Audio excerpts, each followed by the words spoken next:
They are one of the richest families in the world. But what lies beneath the veils of the Saudi royal family? A dynasty that rose out of the desert. Ibn Saud is often seen as an Arabian Lawrence of Arabia, but he was better than Lawrence because he actually fought. A family of larger-than-life legends. Faisal is the person who actually propelled the kingdom into the modern era. A family whose wealth was built on black gold. It was this, the great national asset, that Faisal felt that the Saudis should take control of themselves. A family whose excesses make front-page news.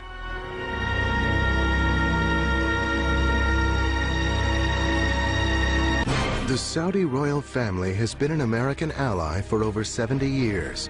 But following the tragic events of September 11th, 2001, when it was revealed that 15 of the 19 September 11th terrorists were Saudi citizens, questions arose about the future of this precarious alliance, first forged with the Saudi royal family's patriarch. In the deserts of the Arabian Peninsula, rife with warring Bedouin tribes, rose a man who would conquer an empire the size of Western Europe. Handsome and charismatic, Abdulaziz bin Rahman Al Saud, also known as Ibn Saud, might have stepped right out of the Arabian Nights.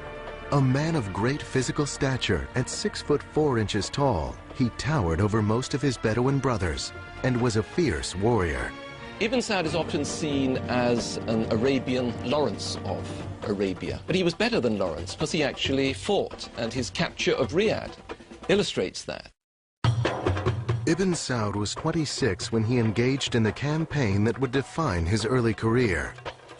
The battle to recapture the town of Riyadh, which had been lost by his father to the neighboring Rashid tribe a decade earlier. In the pre-dawn hours of January 16, 1902, Ibn Saud and his warriors attacked the Riyadh fort and killed the governor. The garrison quickly surrendered, and Ibn Saud reclaimed his patrimony. But Ibn Saud wanted more than to be the ruler of a small town. He was a visionary who dreamt of uniting the constantly warring Bedouin tribes into one nation. Talking around the campfires, the Bedouin liked to joke about Ibn Saud. They said he's got two swords, a sword of steel, the one with which he conquered, and the sword of flesh, which he used once he'd conquered, and would marry the chief daughters of the tribe that he'd conquered, and thus bring that tribe physically into the union of the Saudi family. Ibn Saud would wed 22 wives and father 45 sons, 35 of whom lived through his lifetime.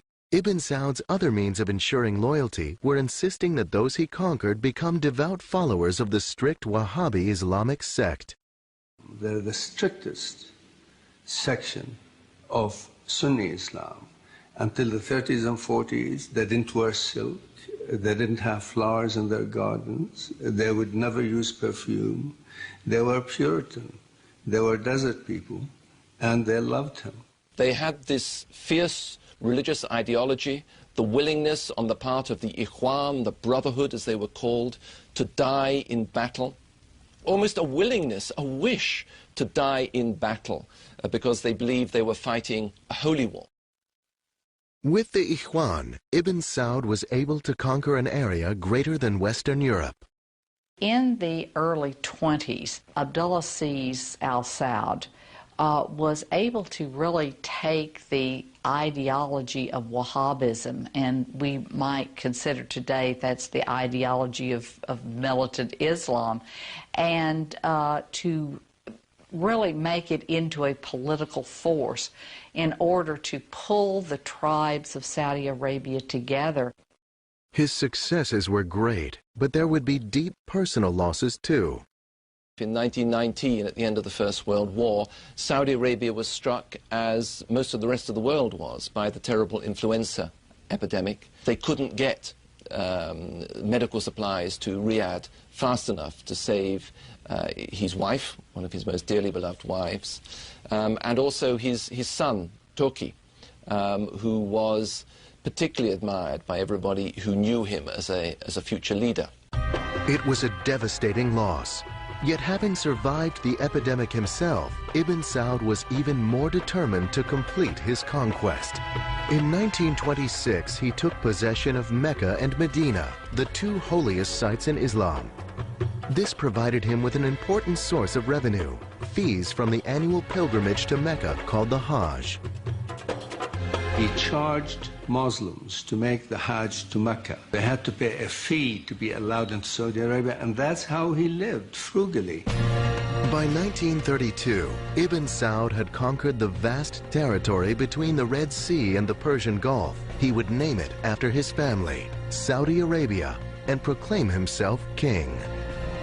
However, the Great Depression of the early 30s put Ibn Saud's new kingdom in jeopardy. He watched as revenues from the Hajj dwindled. Far fewer Muslims could now afford the pilgrimage to Mecca. In 1933, when Ibn Saud was desperate for money, he was approached by a representative of the Standard Oil Company of California, offering to pay him $170,000 in gold to drill for oil. Ibn Saud actually said to the British ambassador at the time, "What do you think? Should I take this money?" And the British ambassador said, "Yes, take it, because there's no oil there anyway. They're paying you, these stupid Americans, money for nothing."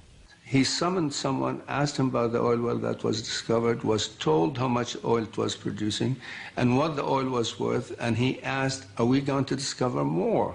And the other fellow, smiling, told him they're going to discover hundreds more. And he looked at him and said, "Cap it. There is going to be too much money, and too much money is trouble." And it took a great deal to convince him not to cap the first oil well. But before Ibn Saud even had the chance to enjoy this newfound wealth, World War II broke out, severely curtailing Saudi oil production. Many of the American oil drillers and geologists were called into active service. American oil production takes the national spotlight. Along with news of our fuel oil shortages comes the fresh warning that our known oil reserves will be exhausted in 10 years. The war had dramatically diminished reserves in the U.S., and President Roosevelt recognized the importance of Saudi oil to America's future. As a result, Ibn Saud received loans through the U.S. Lend-Lease Act to see him through the war. On February 14, 1945, the king was invited to meet President Roosevelt aboard the USS Quincy. When Ibn Saud mentioned the severe pains in his arthritic legs, President Roosevelt quickly offered him his extra wheelchair. FDR hoped the king might offer him something in return, support for the proposed new state of Israel. This is something that Ibn Saud, along with all the other Arabs, had opposed strenuously. Roosevelt explained the terrible circumstances of the Holocaust and how badly the Jews had been treated by Germany and needed a homeland of their own. And Ibn Saud looked at Roosevelt straight in the face, apparently, and said, yes, it was a terrible thing. So why wouldn't the Jews be given a bit of Germany for their homeland? Because it wasn't the Palestinians who had ever done any harm to the Jews. The king received a promise from President Roosevelt that he would continue to be consulted on the homeland issue. But President Roosevelt died 2 months later, and President Truman later supported the UN resolution for the creation of the State of Israel without consulting the king.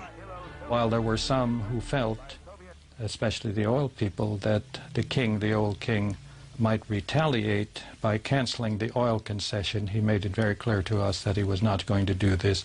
And so the question of Israel became an issue on which we in effect agreed to disagree.